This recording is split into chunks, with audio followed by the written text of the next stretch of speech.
Assalamualaikum warahmatullahi wabarakatuh. Ibarat Iblis itu adalah dari bangsa jin. Surat apa itu? Surat Al-Kahfi.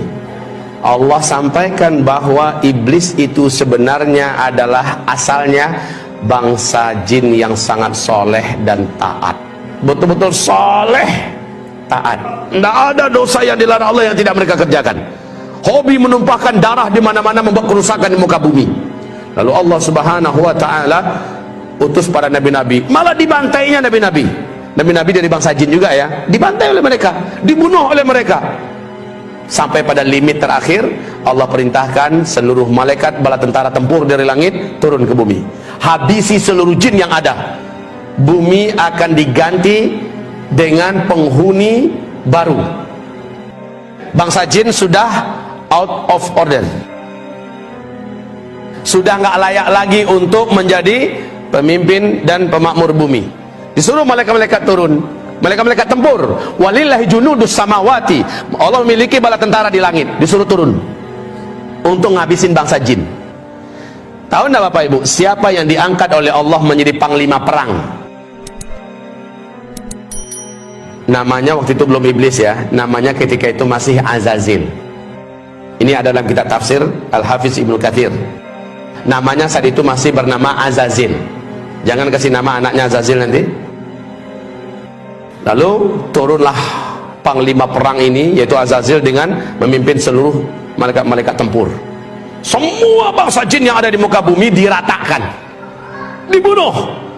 Yang dibiarkan hidup oleh Allah adalah yang melarikan diri sembunyi, masuk ke gua-gua, masuk ke hutan, sembunyi di pulau-pulau, dibiarkan oleh Allah, jangan dikejar, biarkan saja mereka tersisa hidup. Nah, ini cikal bakal calon pelanjut bangsa jin ke depannya. Lalu setelah selesai, malaikat-malaikat tempur kembali naik. Azazil juga naik ke atas. Bapak Ibu, Allah kemudian menyampaikan kepada mereka semua, inni ja'ilun fil ardi khalifah. Saya punya misi akan menciptakan pengganti baru yang akan memakmurkan bumi. Iblis merasa bangsanya sendiri sudah dihabisi, sekarang diganti, jadi nggak nyaman dia, diganti dengan makhluk baru. Dia coba hasut para malaikat yang ada, si Azazil ini, sampaikan pada Allah, nanti akan terulang kembali kisah lama. Orang kamu numpahkan darah buat kerusakan, ya kayak lama-lama aja. Ya udahlah, kita aja lah, kita aja makhluk Allah, khusus nyembah Allah. Bahasa Azazil ini disampaikan oleh malaikat kepada Allah. Para malaikat menjawab, termasuk si Azazil, jubirnya Azazil, ya Allah, apakah kembali akan engkau ciptakan di muka bumi makhluk-makhluk baru yang nanti akan membuat kerusakan dan pertumpahan darah seperti yang sudah-sudah? Cukup kami ya Allah, cukup kami sebagai makhlukmu, kami akan menyembahmu seperti yang sudah-sudah, kami tidak akan berbuat dosa seperti yang telah kau saksikan ya Allah.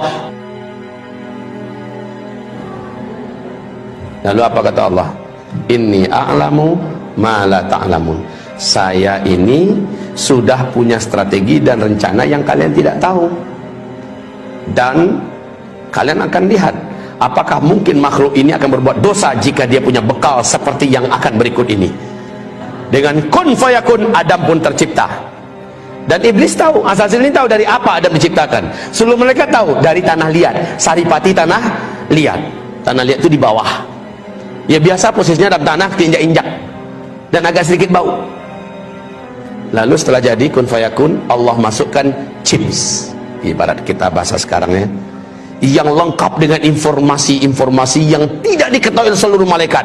Lengkap pengetahuannya tentang berkaitan dengan tauhid dan akidah, tentang perintah dan larangan, lengkap semuanya tahu. Apa itu cahaya, unsur-unsur cahaya, tahu Adam.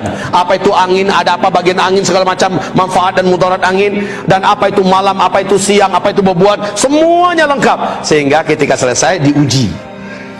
Lalu Allah bertanya, hei malaikat-malaikat, sini kumpul kalian. Kamu juga Zil, sini Zil, Azazil. Ya, sini Zil, saya mau uji kalian semua. Coba hadapi orang macam ini, makhluk baruku Adam. Diuji, kalah semua, tumbang semuanya. Lalu Allah berkata, orang yang macam ini, yang ilmunya tentang aku luas, ilmunya tentang alam semesta aku luas, dia tidak akan pernah mau berbuat maksiat dan dosa. Makanya dikatakan innama yakhsyallaha min ibadihil ulama. Yang paling takut kepada Allah dari seluruh hamba-hambanya adalah orang-orang yang berilmu. Jadi orang yang berilmu tidak akan berani berbuat maksiat karena dia takut kepada Allah. Setelah itu memanglah sujudlah para malaikat, karena Allah perintahkan sujud. Nah, si Azazil yang dari awal memang menyimpan sesuatu di dalam dadanya, yaitu hasad, dengki. Dia tidak rela dan dia tidak mau kalau orang senior yang hidupnya telah teruji selama ini patuh dan tunduk pada Allah, masa dia yang harus sujud pada junior yang baru saja jadi. Lalu dia nggak mau. Allah berfirman, "Ma mana'aka la tasjud li Adam?" Apa yang menghalangi kamu tidak mau sujud? Apa jawaban iblis? Saya senior ya Allah. Ana khairun minhu, saya lebih baik. Kan nggak mungkin lah. Khalaqtani min nar wa khalaqtahu min tin. Karena nggak mampu menjawab tentang masalah ilmu, dia mencoba mengandalkan dirinya dari unsur penciptaan. Saya kau ciptakan dari api. Api itu terhormat ya Allah. Allah pula mau diajarinya. Api itu letaknya di atas, terhormat, nggak berani orang permainkannya. Dia sangat berwibawa, anggun.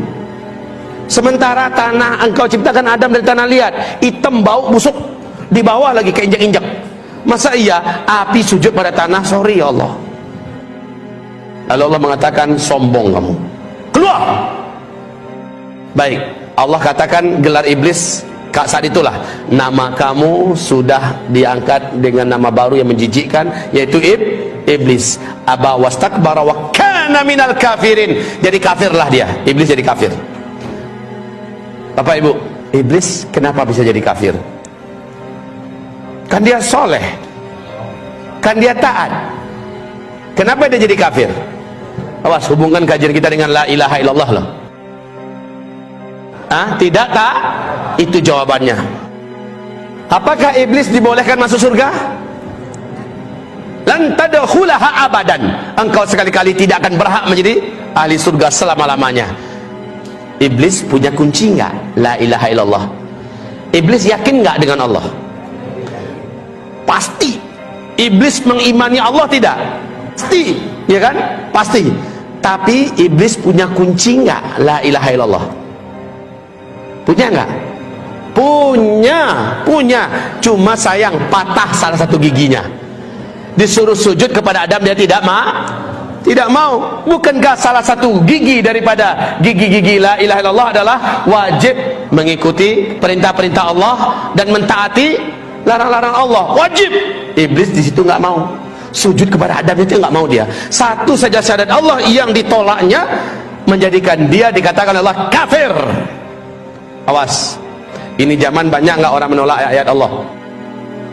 Ini zaman banyak tidak orang menolak syariat Allah? Banyak. Ini zaman banyak tidak ulama-ulama kiai-kiai yang berani-beranian melecehkan, menghina, menyudutkan ayat-ayat Allah? Banyak tidak? Banyak. Nasib orang itu bagaimana menurut Allah? Sama nggak dengan iblis?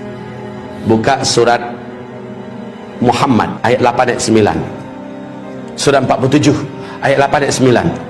Allah katakan dalam ayat itu, siapa yang membenci satu saja di antara ayat Allah, kafir dia. Satu saja ayat Allah dia benci, dia tolak, dia musuhi, kafir dia. Kayak iblis. Iblis satu saja perintah Allah ditolaknya, maka iblis menjadi kafir. La haula wala quwata illa billah. Kalau ada hari ini orang jijik dan benci dengan syariat Islam, berarti betapa banyaknya ajaran Allah yang ditolaknya. Betul tidak? Bagaimana, syahadatnya masih selamat enggak? Kalau ada orang yang menolak dan membenci salah satu ayat Allah, umpamanya ayat perang, ayat jihad, dia benci itu ayat. Ayat 8 dan 9, coba lihat ayatnya. Apa bunyi ayatnya? وَالَّذِينَ كَفَرُوا فَتَعْسًا لَهُمْ وَأَضَلَّ أَعْمَالَهُمْ ذَلِكَ بِأَنَّهُمْ كَرِهُوا مَا أَنزَلَ اللَّهُ فَأَحْبَطَ أَعْمَالَهُمْ. Haji mereka hapus, puasa mereka hapus, bangun masjid mereka hapus, bangun rumah-rumah panti asuhan hapus, apapun amal soleh mereka hapus. Kenapa? Ada di antara ajaran yang Allah turunkan yang dia benci. Awas ya, hati-hati. Allah mengatakan hapus seluruhnya. Jelas enggak? Enggak pun dijelaskan ayatnya, Bapak Ibu sendiri baca langsung paham sendiri. Betul tidak? Orang-orang yang membenci ayat-ayat kami, orang-orang yang membenci syariat kami, bagian yang mana sajalah syariat yang dibencinya, maka Allah katakan batal seluruh amalnya, batal seluruh kesolehannya. Haji tiap tahun batal.